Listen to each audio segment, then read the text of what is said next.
Mikhail Tal is one of the greatest players of all time and is oftentimes many players' favorites in terms of what player they like watching and learning from the most. Tal had a style that no one has matched in terms of how he played and how he confused his opponents by his bizarre moves, attacking chess, sacrifices, all that. But one underrated thing I think about Tal's game is his level to slowly and incrementally put pressure on his opponent, even with queens off the board. And that's what we're going to see in today's video. Tal as black going with the English rat defense, a chess opening that I'm a big fan of. I've been working on a PIRC defense course, and I'm really excited to release that. And the PIRC defense is against the move e4, in which case you play d6. However, against d4, you can play d6 and invite white to play e4, and a lot of players will go with this. They'll play e4, and there you go. You got your d4 player, your d4 opponent playing an e4 opening. That's good for us. I mean, we get our PIRCs, or your check PIRCs. You can go with the main line, which is what my upcoming course is about, or you can go with the check PIRCs, which is one of my previous courses. You could also go with the hippopotamus defense against e4. I mean, you could totally go into the hippo by starting out with d6. I've seen the hippo start with the Owens, the PIRCs, the French, the modern. You could even start it off with the St. George. You got a lot of options there. But all that said, c4 is the most common move online. And against that, you do have this very special option of pawn to e5. One of my private chess students, Johannes, him and I have been going over this position for black in depth. And yeah, it's just a really strong opening. A lot of players will take on e5 and they'll capture on d8, which is what we see in this game here. But I'm going to argue that black here has a strong practical advantage. This pawn on c4 is a little bit overextended. It makes d4 weak. It makes b4 weak. And as black here, sure, our king is in the center. It can't castle. That's usually bad for us. But in this case, it's not like white's developed, guys. They have nothing out. And nor do we. So here, what we're going to be looking at in most cases is going with a very quick c6 and f6, neutralizing any knight on f3 or knight on c3. Instead here in this game, we see a very interesting option of knight to a6. All right, very interesting. Again, most of the time we see this move of c6, f6, king c7. I mean, this is very solid for us. We're going to bring our bishop out. And if something like b3 here, solidifying c4, anytime your opponent pushes one of their pawns, sure, they are strengthening squares. I mean, this pawn just did strengthen a4 and c4, but it weakened a3. That was strong. Now it's not. We can throw in a check, play something like knight to e7. We're looking towards knight f5 options now, trapping that bishop. If our opponent goes with e4, stopping that, okay, yeah, you strengthened f5. You strengthened that, but now we have this move of knight to a6, and you've weakened d4. And this is a square that we're definitely going to be keeping an eye out for. This knight can come to g6 whenever it wants to, looking at h4 and f4. We could also eventually see this knight come to c5 and maybe dance around to get to a nice outpost. So really fun stuff for us. With this move knight c3, though, I mean, look, we're talking about Mikhail Tal here.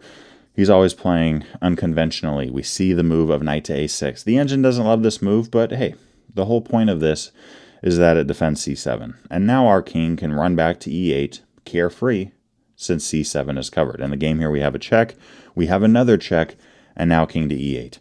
And I mean, look, bishop d2 is played. We have bishop to e6. Again, very common option in the English rat, going after that pawn. The moment your opponent pushes to b3, let's throw in a check on a3. Let's do that. Let's go for that. Let's attack that king. Let's add some tension there. And if something like knight d5, for example, I mean, we could take, but we don't have to. This is not a threat. Our knight is already on a6. It's already on a6. And with this pawn on c4, the bishop can never even think about looking at it. This pawn on c4 really has ruined so many games for white going up against the English rat. And because of the fact that this is not a threat, we could just ask the knight to leave. Pawn to c6. The knight moves back to e3 or something awkward. Okay, bishop c5.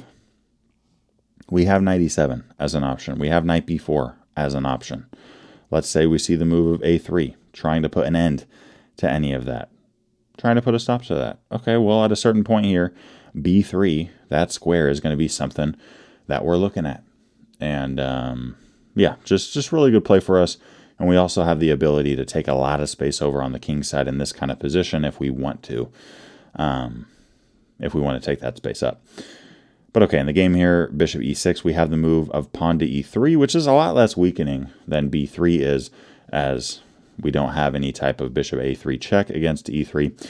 But here, what do we have? We have knight h6, bringing both knights to the edge. And when I'm teaching players how to play chess, or let's say they know how to play and I'm just teaching them the basics, I tell them, hey, bring your knights to the center of the board. And that's still true at the highest levels. What I would say, though, is that as you advance in chess, you got to realize what squares are weak. What kind of routes can my knight take? And I would say, for example, I'm actually really happy this knight is on a6 and not on c6. If the knight was on c6, sure, it's looking at b4 and a5. a5 is good. That's a good square. But, I mean, b4, we have that covered on a6. This knight is looking at c5. Sure, this centralized knight could be looking at d4, but who cares? It's covered. Is c5 covered? Nope. Is f5 covered? Nope. f7 and knight d6 is an option as well that we could go with. And we see this very quickly here again. In the game, we have knight h6, and then a very fast knight f7, knight d6. Beautiful maneuvering, putting pressure on c4, and really looking to provoke this b3 push. Now white's dark squares are feeling weak. This bishop's not on b2. It's on this awkward d2 square where it can barely even move. We have knight to c5, king b2 is played, and now c6. So Tal ends up getting himself into this type of structure with f6 and c6. Are our knights neutralized? By no means. By no means at all. Are whites? Yeah. f6 and c6 are completely stalling those knights out. In the game, we have pawn to g4. Let's say white went, you know what, I'm going to kick your knight around. You're just giving us more targets. We have knight to d7. We're double attacking c4 now, which no longer has a pawn defending it. And, I mean, let's say white goes with pawn to c5. Okay, we throw in a check. We're good with that, right? We throw in a check. If you take, which is by far your best move for white, we capture back. And white's pawn structure is just too far extended.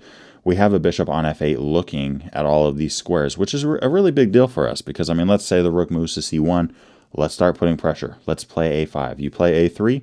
All right, let's get our bishop out of there. Let's get our bishop out of there and play calmly.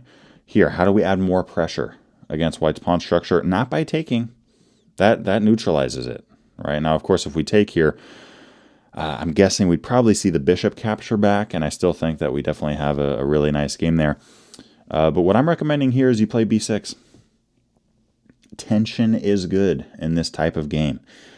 We are putting a lot of pressure up against their structure, and you might be wondering, what if white just takes one of the pawns? And that's a good question. I mean, let's start out with b takes a5. If you take that pawn, we could play bishop d5, going after the hanging knight.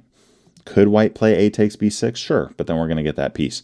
If the knight runs, we could then take with our b pawn. As an example, there's a lot of moves here that work, but I mean, if you want to take knight with knight takes d5, we capture back. We don't even have doubled pawns or isolated pawns anymore. A beautiful pawn chain and a passed pawn on c5 that can push very quickly, really whenever the heck it wants to, in a lot of positions. And if we see e4, what do we do about this? Well, okay, we throw a check in the mix. We play bishop e3, and hey, let's strengthen that bishop with c4.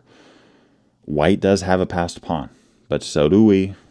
And a3 is very weak, and I'm just going to say it. I think c4 is a lot stronger than a5 is for white.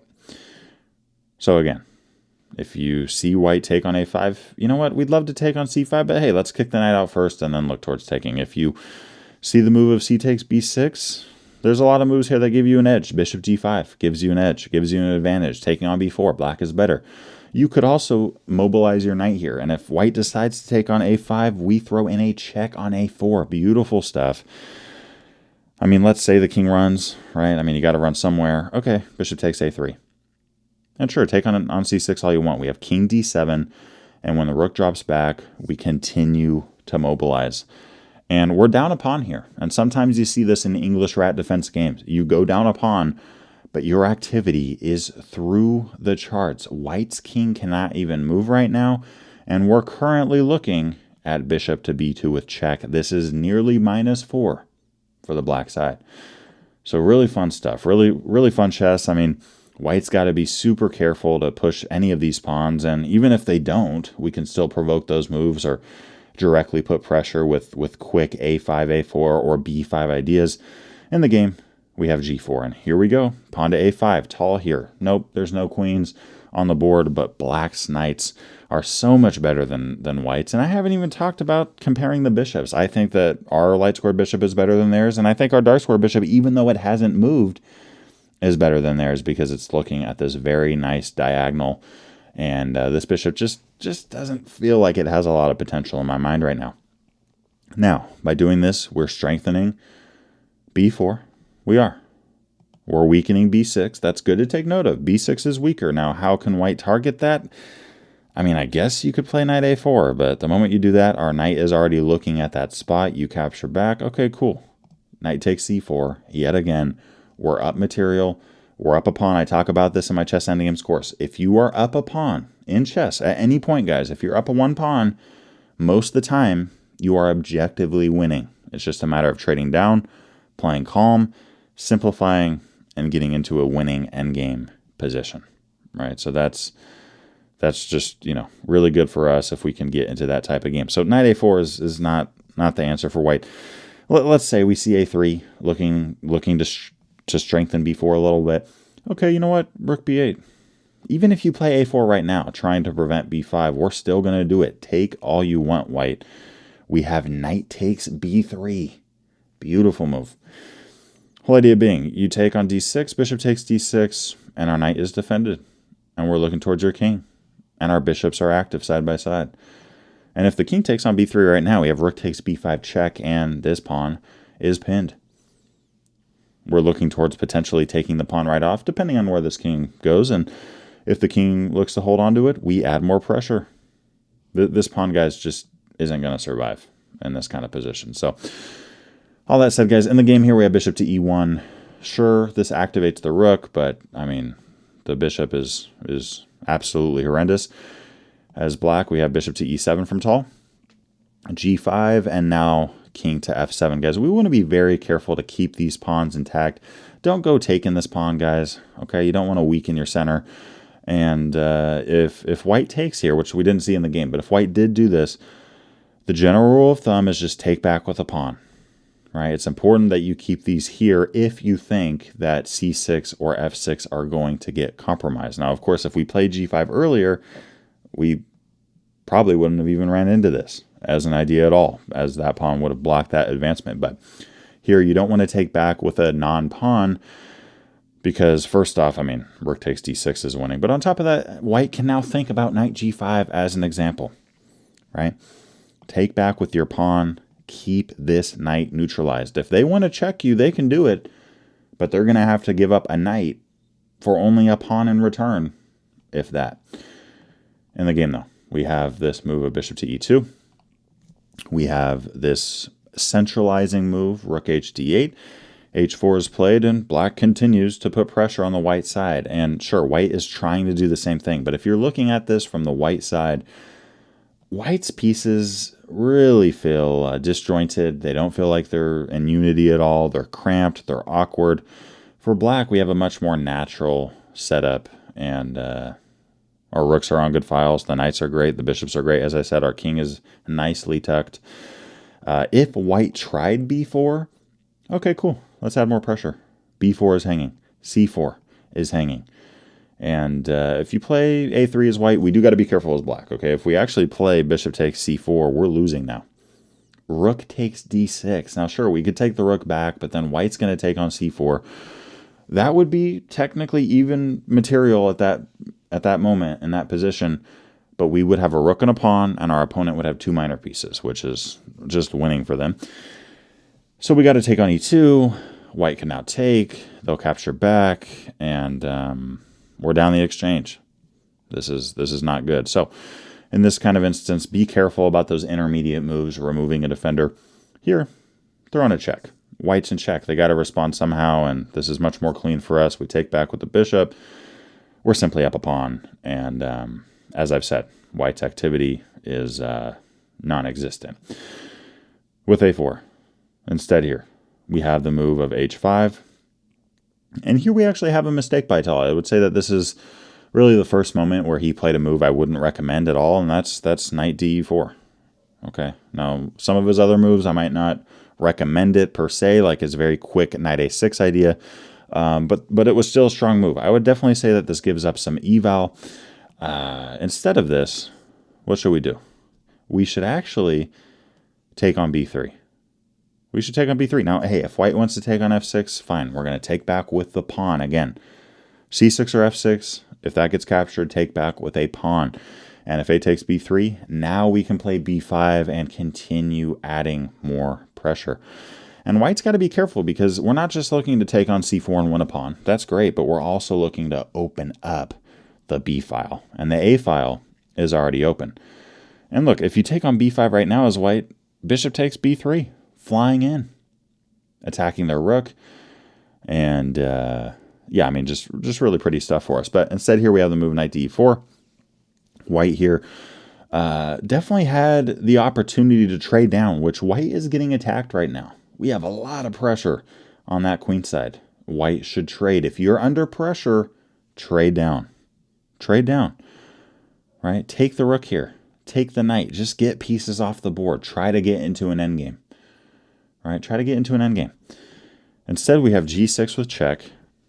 And then here again, White could trade down, which they do with knight takes e4. But instead of rook takes d8, we now see knight d2. Now, my question for you guys is, should we trade here as black, or should we run with the knight? And in this case, we should run because, first off, I mean, it's not like we're up material. If we're up material, just trade down. It's fine. But we are attacking, which generally means that we should hold on to material. On top of that, think about this. If you are denying a trade, think about where your piece is going to go and ask yourself which piece is better, right? In this case, which knight is more active? Ours by a long shot. Because of that, why would I want to trade? I'm very happy to have a very strong knight with my opponent having a very awkward knight on d2. And in the game here, we have knight b1, White here trying to get a trade going. Of course, we trade now, but knight d3 check happens. That square opens up. Here, Tal continues with a takes b3. We have the move of pawn to b5. White, of course, can't take it because of bishop takes b3. And, okay, I mean, knight d2 is played now, but bishop to b4. Black here is just absolutely slicing and dicing White's position. f3 is played, or excuse me, f3 is not played. That would just be a big mistake because of the fact that, sure, we're not going to take on d2 right away because it's defended. What do? Remove the defender and then take. So f3 there, guys. Part of me is not played. We instead see the move of knight f3. Yeah, I mean, it's still not great. We take on c4. We have knight takes e1 now. And after knight takes e1 and rook to b8, White resigns. In this game, guys, Tal traded off queens very quickly with the English rat, which is something you got to be willing to do if you're going to go into this type of system. But if you know how to play this well, and if you grow in your understanding of the positions and the weaknesses and the targets, you can win a lot of games playing like Tal did here. Most of his moves were not crazy. They weren't unfindable, unlike most of his games, honestly. They were findable moves. They were solid options, just developing a piece, gaining some space, trying to create a target, provoke a weakness. Those are all things that we all really want to grow in terms of our chess improvement, and he showed us that here again. Usually, Tal, when I'm looking at his games, they're really fun to watch, but for me, myself, they tend to not be the most instructive. I don't mean that with any shots towards Tal. I'm just saying I can't replicate what he does. I just can't. So when I see these crazy games or, you know, Kasparov versus Topalov, Kasparov's immortal, it's a really fun game and it's amazing, but it's more entertaining and maybe it's helpful in terms of the tactical sense, but in terms of me actually using those ideas in a game, I'm sorry, I'm not Gary Kasparov. But this game here by Tal, I actually do think it's instructive. I do think he had a lot of moves that I learned from. And yeah, White resigns here. I mean, we're threatening mate. We're up a pawn. which is a big deal at this level. If a4, let's just say white tries that, giving the king some room. Okay, let's activate our king. It's just hard for white to move here. It's just hard. I mean, if you move your knight, well, the bishop's hanging now. Rook to b2 with check. The bishop's going to fall. Let's say white moves the rook to g2 or something. Okay, the knight falls. So the knight can't move. The rook's got to hang on to the knight. Let's say the rook goes to f1. Okay, we advance our king. You go back. Okay, f5. We're going to just keep continually improving our position. It's never good for you if you're stuck just going back and forth forever. Unless, of course, you have a, some type of fortress, which is pretty rare. And if, let's say, we see bishop to e4 or something, okay, we throw in a check, right? We advance our pawn. We just improve our position. Something like a5, we could go back to b5 there, attacking this pawn. And the best thing white can do is just start running, because if you try to push your pawn, for example, the game is over. Hope you enjoyed this one. Let me know what you thought of Tal's play, and let me know what you think of the English rat defense. Am I crazy? Honestly, be honest with me. Am I crazy? Or are you guys interested in more of this? Be honest. Do you want more of this kind of content covering the English rat? Or do you just think I'm nuts? Let me know. See you in the next video. Wanted to give a big shout out to Walter, Steve, Rob, Roger, and Ray, and the rest of my Patreon community. If you haven't checked out the Patreon before, go check that out. There are some exclusive benefits that you gain by becoming a member. And I'll see y'all in the next video.